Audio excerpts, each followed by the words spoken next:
Es oficial ya, el Vaticano acaba de dar a conocer que Carlos Aguiar es el nuevo cardenal primado de México. El arzobispo de Tlalnepantla fue nombrado arzobispo de la Ciudad de México. Más adelante le tendré más detalles de esto, que ya fue publicado en Le Observatore Romano, que es el diario oficial precisamente del Vaticano.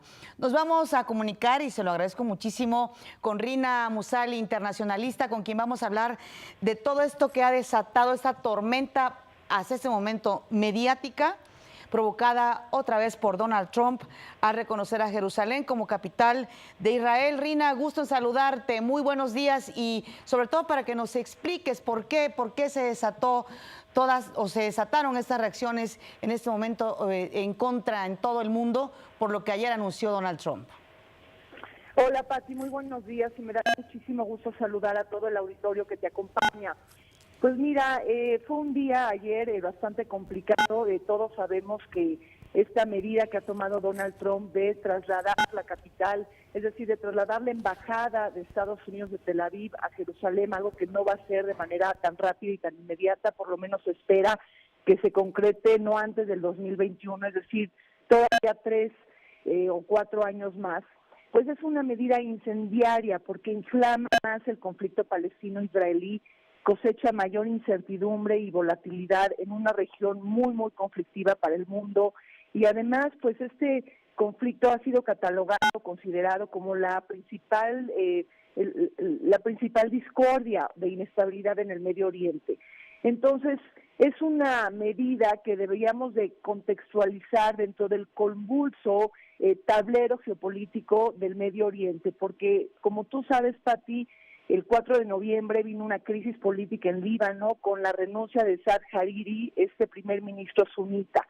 Luego tenemos una guerra en Siria que ya ha cobrado más de 500,000 muertos, 6 millones de refugiados, muchísimos desplazados, entre ellos niños, y también ha ocasionado una crisis de migrantes y desplazados que ha tocado todas las puertas de la Unión Europea, generándoles también embates y una crisis interna.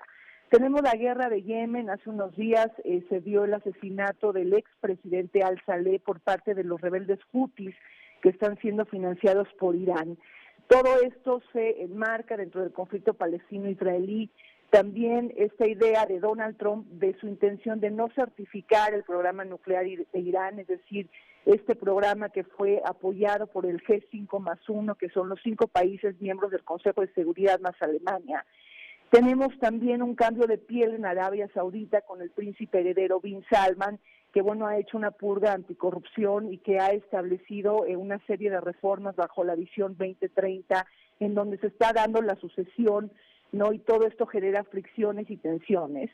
Y también algo interesante, el 12 de octubre se dio esta reconciliación intrapalestina, en donde Hamas decide entregarle los poderes administrativos a Al-Fatah, es decir, Al-Fatah, que gobierna la franja de Cisjordania. Como sabemos, los palestinos en materia de gobierno están divididos en 2 partes, y hay también divisiones internas muy importantes. Entonces, traemos un escenario altamente intrincado, de alto voltaje, un nodo geopolítico muy, muy conflictivo, y ahora se suma esta decisión de Donald Trump de reconocer a Jerusalén como la capital de Israel. Como diría el clásico, ¿pero qué necesidad? Pues mira, realmente Donald Trump lo que hace es darle respuesta a sus votantes. Donald Trump ha cumplido ya 300 días de gobierno en Estados Unidos, los ha superado. Hace prácticamente un año, el 6 o 7 de noviembre, se dieron elecciones en Estados Unidos, y él está obedeciendo a su votante, a su voto duro y a todo este juego de alianzas que fue apoyado para que Donald Trump llegue a la presidencia. Ahora, Estados Unidos, después de este anuncio, me parece que se descoloca como mediador del conflicto palestino-israelí, es decir, Donald Trump abdica esta posición porque toma partido y por lo tanto le abre la puerta para que otro liderazgo internacional tome la batuta. Es decir, con esta decisión Estados Unidos vuelve a renunciar a varias partidas internacionales. Primero se sale del Acuerdo de París, en donde Francia, Alemania y China toman el liderazgo y van a llenar el déficit del financiamiento público que Estados Unidos le ha restado a la ciencia climática. Es decir, estos países buscan erigirse como campeones del clima. Luego, hace unas semanas, tenemos también esta decisión de salirse del Pacto Migratorio Mundial, un pacto que se está consensuando en el seno de Naciones Unidas cuando estamos viviendo la peor crisis de refugiados y migrantes desde el fin de la Segunda Guerra Mundial. Se sale también de la UNESCO y del Comité de Naciones Unidas sobre Derechos Humanos, abandona el TPP, es decir, este acuerdo de asociación transpacífico, pero esta configuración comercial pues va a continuar con la partida del TPP-11 y ahí México participa. Y por otro lado, pues busca no certificar el programa nuclear de Irán. Entonces tenemos una presidencia disruptiva de Estados Unidos para el mundo, en donde el unilateralismo se impone sobre lo multilateral y en donde las imposiciones se establecen por arriba del diálogo. Es decir, hay un golpeteo permanente al establishment, al status quo y sobre todo al sistema de Naciones Unidas.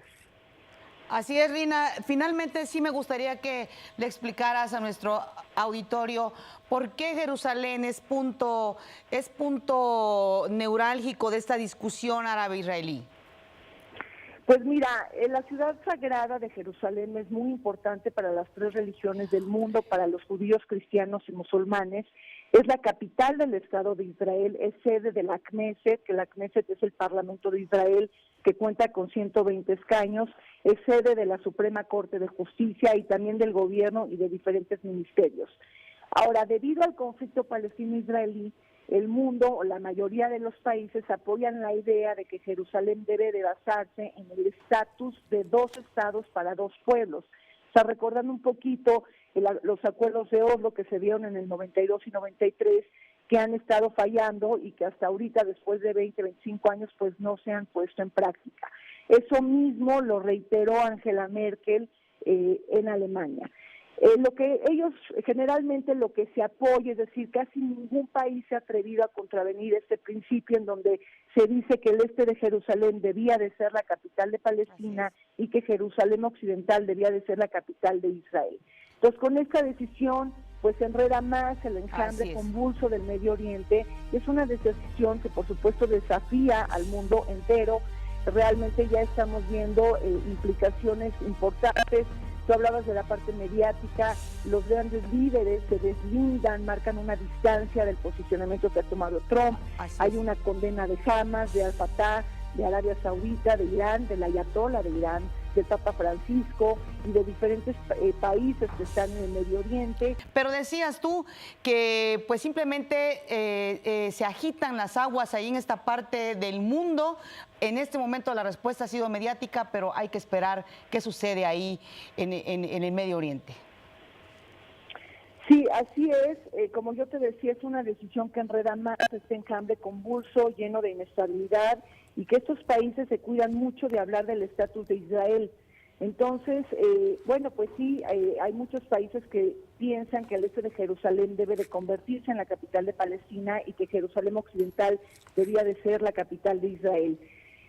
Esto pues lo desfunda Donald Trump, es decir, lo que hace Donald Trump es le da una victoria, sobre todo a Israel, porque empodera su posicionamiento político de indivisibilidad de Jerusalén, que es una precondición que utiliza este pequeño estado de Medio Oriente para reanudar los diálogos que han estado paralizados desde el año 2014.